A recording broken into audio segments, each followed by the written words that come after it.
Everyone. My name is Leslie Keller. I am the compliance officer here at Texas State University Health System. I have put together a compliance training program for our employees to ensure we have not only ethical practices here, but also so we are in line with the compliance standards and laws set by multiple federal agencies such as, but not limited to, the Department of Health and Human Services, the Office of Inspector General, and federally recognized organizations such as Joint Commission. Healthcare compliance. Well, healthcare compliance refers to adhering to laws, regulations, and ethical standards that govern healthcare operations. An effective compliance program helps prevent fraud, protects patient information, and promotes high-quality care. Purpose of a compliance training program.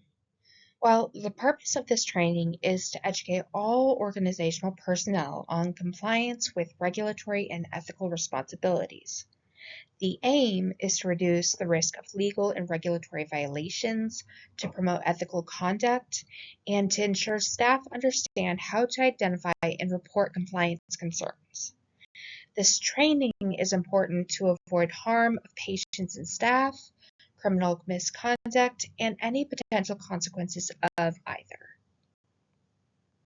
Of this employee training. Well, by the end of this training, participants will be able to explain key healthcare compliance principles, identify core requirements of HIPAA, recognize fraud and abuse risks, describe how to report compliance concerns, understand whistleblower protections, and understand potential consequences for any criminal misconduct. Training targeting. Who does it affect? Well, this training is designed for all organizational personnel, including clinical staff, administrative staff, faculty, contractors, and leadership. All staff receive general compliance training upon hire, with role-specific training provided for high-risk areas such as billing, coding, and patient privacy. So what exactly will we be teaching the target audience? This section of each employee's training will explain the overall compliance program structure, the role of leadership, both senior leadership as well as the employee's immediate chain of command, employer responsibilities in maintaining ethical and lawful healthcare operations, and why it matters that not only do we have a compliance program, but that each employee ensures that compliance is followed. Let me give you an example of some of the content we would be teaching. To start off, we would be teaching key regulations that are applicable to the workplace.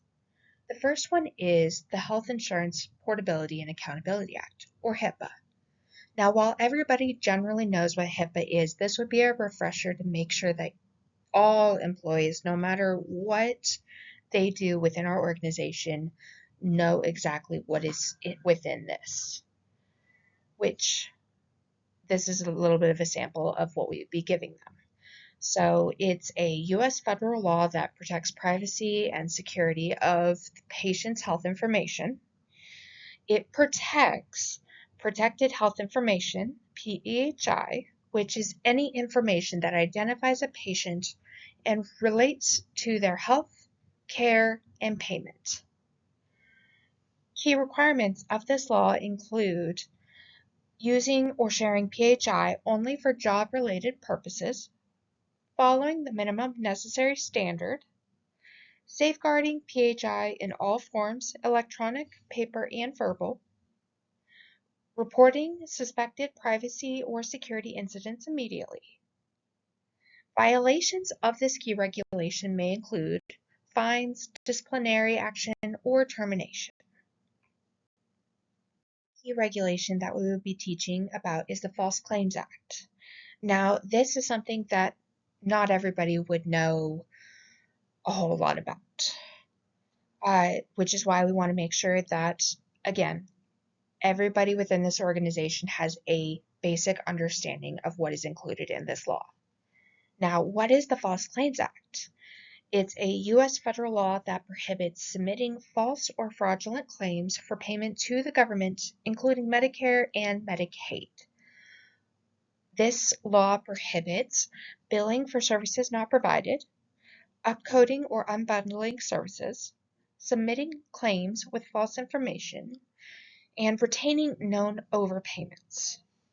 Personal responsibilities for each employee include billing and documenting services accurately and honestly, following coding, documentation, and billing rules, reporting suspected billing errors, fraud, and misconduct immediately, and cooperating with audits and investigations.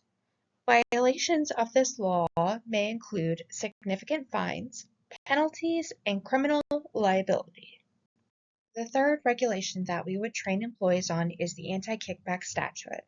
Now, this is another law that not a whole lot of our employee base would have an understanding of. So we want to make sure that all employees have a foundational base knowledge of this law. Now, what is it? It is a federal law that prohibits offering, paying, soliciting, or receiving anything of value to influence referrals or generate business paid for by federal healthcare programs, including Medicare and Medicaid. What this prohibits is payments or incentives for patient referrals, free or discounted items or services tied to referrals, improper financial relationships with vendors or providers, and anything of value intended to influence healthcare decisions. This ensures that personnel make referral and healthcare decisions based on patient need, not financial benefit, follow policies on gifts, vendor interactions, and contracts, discloses and reports potential conflicts of interest, and reports suspected violations immediately. Now, there are a few other training content areas that we would touch on other than key regulations. The first one is fraud prevention and detection. This section would explain common fraud risks such as improper billing, upcoding, and kickbacks. In this section, staff would learn how to identify red flags and prevent violations, and staff would also learn what to do when they encounter violations. The last content area that we would train employees on is how to report violations and what whistleblower protections are in place to ensure zero retaliation. This section of the employee training explains internal anonymous reporting mechanisms, non-retaliation policies, and federal protections for whistleblowers who report compliance concerns in good faith. This section would also ensure that employees know how to access said reporting mechanisms as well. How would we teach all of that content to the employees? Well, training for all employees would be delivered through a hybrid model, including online modules and in-person sessions. This includes interactive methods such as case studies, quizzes, real-world scenarios, and role-based examples. So how would we know if the training was effective? Well, training effectiveness will be evaluated using post-training quizzes, attendance tracking, staff surveys, and compliance metrics such as audit findings and reported concerns.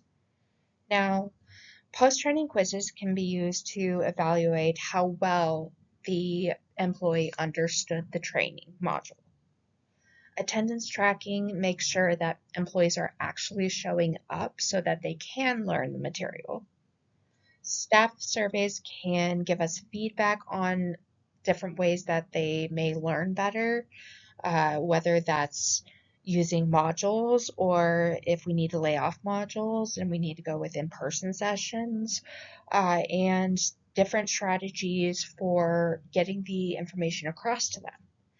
Compliance metrics such as audit findings or reported concerns can also be used in that way as well, because if we find that they're not actually absorbing the material, we can pivot our strategy for relaying the material and training them.